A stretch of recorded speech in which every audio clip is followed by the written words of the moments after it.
All right, today we are diving deep into a book that's legendary for a reason. We're talking about Napoleon Hill's Think and Grow Rich, a book that's been called the single greatest creator of millionaires. But you know what? It's not just a book, it's a whole philosophy for success, and it came out of one of the most incredible research projects you can imagine. Let's get into it. So picture this. You're a young reporter, and Andrew Carnegie, literally the richest man on the planet at the time, pulls you aside and gives you a mission. He says, I want you to spend the next 2 decades, 20 years, studying the most successful people in the world to find the one single secret that connects all of them. That's exactly what happened to Napoleon Hill. He was sent on a quest to find a master key to success, a formula so powerful it could literally build fortunes out of thin air. So here's our game plan for the next few minutes. We're going to follow Hill's path. We'll start with what this Carnegie secret actually is, then talk about the real starting point for everything, desire. From there, we'll see how you turn an idea into reality, tap into the power of persistence, face down our inner fears, and then finally put it all together to understand how you can transmute a thought into actual riches. Okay, so what was this big secret? Well, right away, Hill makes it clear it's not some magic trick or a simple gimmick. It's a complete philosophy, a whole new way of thinking. And get this, it was being used by over 500 of the most powerful people in America. Guys like Henry Ford, Thomas Edison, even Theodore Roosevelt. Now, here's where it gets interesting, a little bit of a paradox. Hill says that once you get this philosophy, it can sweep you towards success with very little effort. But, he says, it cannot be had without a price. So what does that mean? Well, the price isn't money. The price is being ready for it. The price is actively searching for the secret because, as Hill claims, it only shows itself to you when you are truly prepared to see it. So let's get to the absolute foundation, the bedrock of this entire philosophy, desire. But before we even define what that word really means in this context, Hill kicks things off by pointing out the single biggest reason most people fail. It's simple. They just give up. They quit right when success is just around the corner. And to really hammer this point home, he tells this incredible story about a guy named R.U. Darby. So Darby and his uncle strike gold, they find a vein of ore, and they pour everything they have into digging it up. They pull out one batch of ore, and it proves they're sitting on an absolute fortune, and then nothing. The vein just disappears. They keep drilling, desperately trying to find it again, but they come up empty. So finally, defeated, they quit. They sell all their machinery to a local junkman for a couple $100 and head home. But the junkman they sold it to, he was smart. He brings in a mining engineer to take a look. The engineer does some quick calculations and realizes the Darbys just didn't understand how fault lines work. He predicted the vein would show up again just 3 feet from where they had stopped drilling. And guess what? It did. The junkman pulled millions and millions of dollars from that mine, all because he didn't quit. 3 feet. That's how close you can be to success when you feel like giving up. So, what is the antidote to quitting 3 feet from gold? Hill says it is not a wish, it is not a hope, it is a burning desire. See, a wish is just a vague, passive idea. A burning desire, that's a definite, pulsating obsession. A wish gets abandoned at the first sign of hardship. A burning desire is what happens when you have burned all your bridges behind you. There is no retreat. You either win or you perish. That's the difference. If you want the perfect real-world example of this, look no further than a guy named Edwin C. Barnes. He was a young man with one single, all-consuming obsession: to go into business with Thomas Edison. Not for him, with him. He had no money, no connections, didn't know Edison at all, but he just showed up at Edison's laboratory, absolutely determined to make it happen. This wasn't some casual job interview. This was a flat-out declaration of his definite purpose. His determination was so real, so intense, that he took a super low-paying, menial job in Edison's office just to get a foot in the door. He wasn't waiting for an opportunity to come to him. He was putting himself directly in its path. For years, nothing really happened. He just did his job. But Barnes never, ever gave up. In fact, his desire just got stronger. Then, one day, Edison invents this new device, the Edison dictating machine. All of his salesmen thought it was a dud. They weren't interested. But Barnes, he saw his opening. He knew he could sell it. And he did. So successfully that Edison gave him the exclusive contract to distribute it across the entire country. That partnership lasted for 30 years and made Barnes an incredibly wealthy man. He literally thought his way into a partnership with the greatest inventor on Earth. Okay, so a burning desire is the starting point. But then what?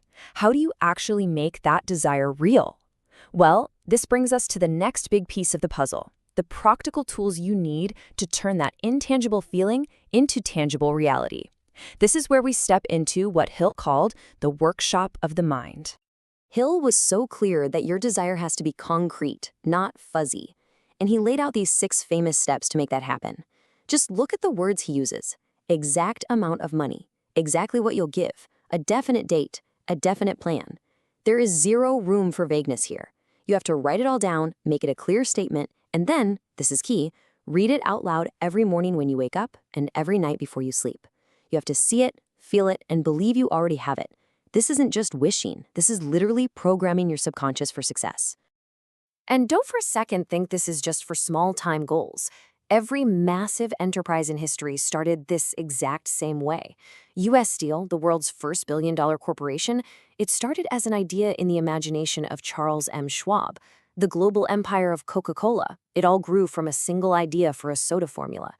The point is, ideas, born in your imagination, are the real starting point of every single fortune. They are the seeds of reality. So now you have a burning desire and a definite plan. Awesome. But what happens when you hit a wall? What happens when that gold vein disappears on you? That is where the next principle becomes absolutely critical. Persistence is the engine.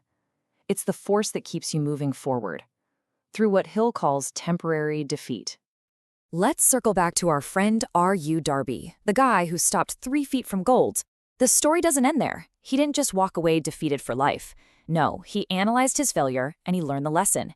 He took that newfound stickability, as he called it, and applied it to selling life insurance. Now, whenever a potential client told him no, he would just remember the millions of dollars he lost because he gave up too soon. And that memory fueled his persistence, making him one of the top insurance salesmen in the entire country. Hill tells this other incredible little story. A young African-American girl's mother sends her to collect 50 cents from this really mean, fierce-tempered mill owner. The guy yells at her, tells her to go home. He even grabs a piece of wood to scare her off. But the little girl doesn't move an inch. She just steps forward, looks him right in the eye, and screams at the top of her lungs, "My mommy's gotta have that 50 cents." The man was so completely stunned by her raw, unshakable persistence that he just stopped, put the wood down, and gave her the money. That is the kind of power we are talking about. So, a burning desire, a solid plan, and relentless persistence, that's a pretty powerful combination. But all of it, every single bit, can be completely neutralized by one thing: fear. Hill identifies fear as the main enemy. It's the internal force that paralyzes us, destroys our confidence, and kills our dreams before they even get off the ground. He called them the 6 ghosts that haunt our subconscious minds. The fear of poverty, the fear of what other people will think, the fear of getting sick, the fear of losing love, the fear of getting old, and of course, the fear of death. Hill argues that these 6 fears are the real source of our indecision, our doubt, and all our worry.